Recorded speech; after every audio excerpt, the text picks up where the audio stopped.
بسم اللہ الرحمن الرحیم نحمدہ ونصلی علی رسولہ الکریم۔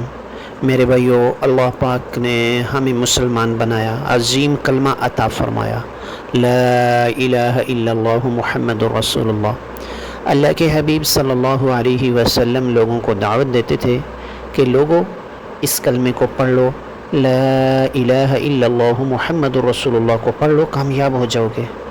دنیا میں بھی اللہ عزتوں والا بنائے گا اور آخرت میں بھی اللہ پاک عزت نصیب فرمائیں گے۔ یہ دعوت و تبلیغ کا پہلا نمبر ہے میرے بھائی۔ اب اس کے ساتھ ایمان اور یقین کا تعلق بھی ہے اور مسلمان کے طریقوں کا تعلق بھی ہے کہ مسلمان کا ایمان کیا ہو اور اس کا یقین کیا ہو۔ ایمان کیا ہے؟ آمنت باللہ وملائکتہ وکتبہ ورسلہ والیوم الآخر والقدر خیرہ وشرہ من اللہ تعالی والبعث بعد الموت۔ آمنت باللہ کما ہوا باسمائہ وصفاتہ وقبلت جمیع احکامہ اقرار باللسان وتصدیق بالقلب۔ اس بات کا یقین دل میں اتر جائے کہ کرنے دھرنے والی ذات اللہ کی ذات ہے۔ آج تک جو کچھ ہوا اللہ کے حکم سے ہوا، قیامت تک جو کچھ بھی ہوگا اللہ جل شانہ کے حکم سے ہوگا۔ یہ لا الہ الا اللہ، یہ دراصل یقینوں کی تبدیلی ہے کہ مسلمان کا یقین اللہ کی ذات کے ساتھ بن جائے۔ دو حصے ہیں کلمے کے، لا الہ الا اللہ محمد رسول اللہ، اللہ کے حبیب صلی اللہ علیہ وسلم والے مبارک طریقے، مبارک اعمال وہ اللہ کے ہاں مقبول ہیں۔ اگر آپ بہت بڑا عمل بھی کریں گے نبی کریم صلی اللہ علیہ وسلم کے مبارک طریقے سے ہٹا ہوا ہے تو وہ اللہ کے ہاں مردود ہے۔ اس لیے ہمارا عمل کو اللہ کے نبی صلی اللہ علیہ وسلم والے مبارک طریقے پر کرنے والے بن جائیں۔ آج کا ہمارا مذاکرہ اس بات کا مذاکرہ ہے کہ کس طرح سے یہ کلمے والا یقین ہمارے دلوں میں پیدا ہو جائے۔ اس کے لیے سب سے پہلے جو ہے وہ دعوت دینی ہے، اللہ کی ذات کو بولنا ہے، اللہ ہمارے خالق ہیں، اللہ کے سوا کوئی خالق نہیں ہے۔ نفی اس بات کی دعوت ہو کہ اللہ کا غیر، اللہ کے بغیر جو کچھ بھی ہے یہ اللہ کا غیر ہے، یہ بات ہمارے ذہن میں آ جائے۔ اس کی سب سے زیادہ ہم نے دعوت دینی ہے، اور پھر جو ہے اس کو بولنا بھی ہے تنہائیوں میں، اپنے دل کو نشانہ بنا کر اللہ کی ذات کو بولیں، اللہ ہمارے خالق ہیں، اللہ کے سوا کوئی خالق نہیں، اللہ ہمارے مالک ہیں، اللہ کے سوا کوئی مالک نہیں، اللہ ہمارے رازق ہیں، اللہ کے سوا کوئی رازق نہیں، اللہ کی ذات حفیظ ذات ہے، اللہ کے سوا کوئی حفاظت کرنے والا نہیں ہے۔ یہ دنیا میں جتنے بھی نقشے بنے ہوئے ہیں ان سب کو اللہ نے بنایا ہے، ان سب کو اللہ پر ختم کریں گے۔ اس طرح سے ہم اللہ کی ذات کو بولیں گے تو اللہ کی ذات کا یقین ہمارے دلوں میں اترے گا۔ آج ساری کی ساری دنیا کا مسلمان اس کا یقین بگڑا ہوا ہے، بگڑے ہوئے یقین کے ساتھ وہ زندگی گزار رہا ہے، بگڑے ہوئے یقین کے ساتھ وہ زندگی گزار رہا ہے۔ اگر مسلمان کی زندگی میں یقین پیدا ہو جائے، مسلمان کی زندگی میں یقین پیدا ہو جائے تو میرے بھائی اس کے کام بننے شروع ہو جائیں گے۔ اور دوسری سب سے بڑی وجہ یہ ہے کہ آج کا مسلمان نبی کریم صلی اللہ علیہ وسلم کے مبارک طریقوں سے دور ہو چکا، ان سے محبت ختم ہو چکی۔ اللہ کے نبی کریم صلی اللہ علیہ وسلم کے مبارک طریقے اس نے اپنی زندگی سے نکال دیے۔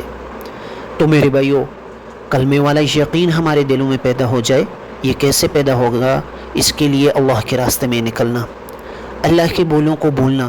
اور آج تو اللہ معاف فرمائے، ہماری جماعتیں اللہ کے راستے میں نکلتی ہیں تو وہ بھی جو ہے اللہ کے بولوں کو نہیں بولتی ہیں، دعوت نہیں دیتی ہیں، لوگوں کو اپنی طرف متوجہ کرتے ہیں، جبکہ ہمارا کام ہے لوگوں کو اللہ سے جوڑنا، ان کو مسجدوں تک لے کر آنا اور ان کا اللہ سے صلح کروانا۔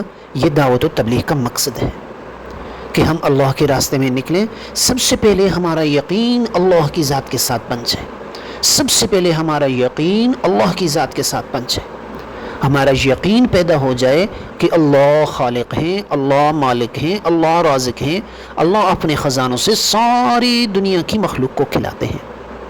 تو اللہ کے راستے میں نکل کر دعوت دینا، اور دعوت کے اندر سب سے مقدم جو ہو وہ یہ پہلا کلمہ ہو، لا الہ الا اللہ محمد رسول اللہ، لا الہ الا اللہ، لا الہ الا اللہ۔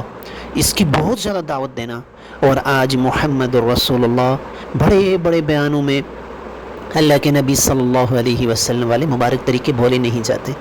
میرے بھائیو، جو چیز بولی جائے گی اس کا رواج زندگیوں میں آئے گا، اس لیے اللہ کے نبی صلی اللہ علیہ وسلم والے مبارک طریقوں کی دعوت بھی دی جائے، اور پھر تنہائیوں میں اللہ سے مانگا جائے، اے اللہ میں نے تو یہ لوگوں کو دعوت دے دی، اب اے اللہ مجھے بھی ان مبارک سنتوں پر کھڑا فرما دے۔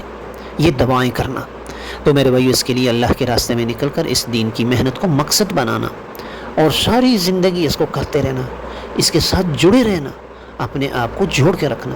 مولانا احسان صاحب دامت برکاتہم العالیہ پر ایک عالم دین سال لگا کر واپس جانے کے لیے اجازت چاہی، تو انہوں نے کہا، اس عالم دین نے ان سے عرض کیا، حضرت جی مجھے نصیحت فرما دیجئے۔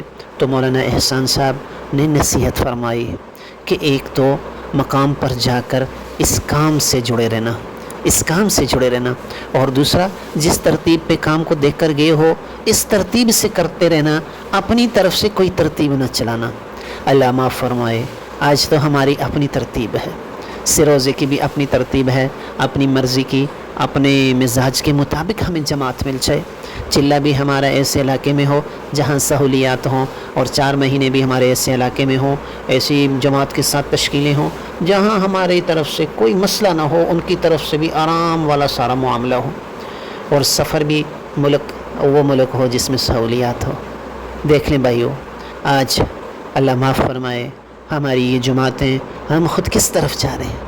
میرے بھائیو، مذاکرہ تو اس بات کا ہے کہ میں بن جاؤں، میرا اندر بن جائے، یہ دین کی محنت میں کرنے والا بن جاؤں، دین کی محنت پر میرے گھر والے کھڑے ہو جائیں، میرا محلہ، میری بستی والے اور ساری دنیا کے مسلمان اس محنت پر کھڑے ہو جائیں۔ یہ مقصد ہے دعوت و تبلیغ کا۔ تو میرے بھائیو، آج انشاءاللہ العزیز ہم نے اس پہلے نمبر کا مذاکرہ کیا ہے۔ اس پہلے نمبر کو ہم زیادہ سے زیادہ بولیں، ہم زیادہ سے زیادہ اس کو سنیں۔ جب بھی کوئی دعوت دے رہا ہو اس کو توجہ کے ساتھ، دھیان کے ساتھ سنیں۔ جب بھی کوئی دعوت دے رہا ہو اس کو ہم توجہ کے ساتھ، دھیان کے ساتھ سنیں۔ ہم خود دعوت دے رہے ہوں تو ہم اپنے دل کو نشانہ بنائیں۔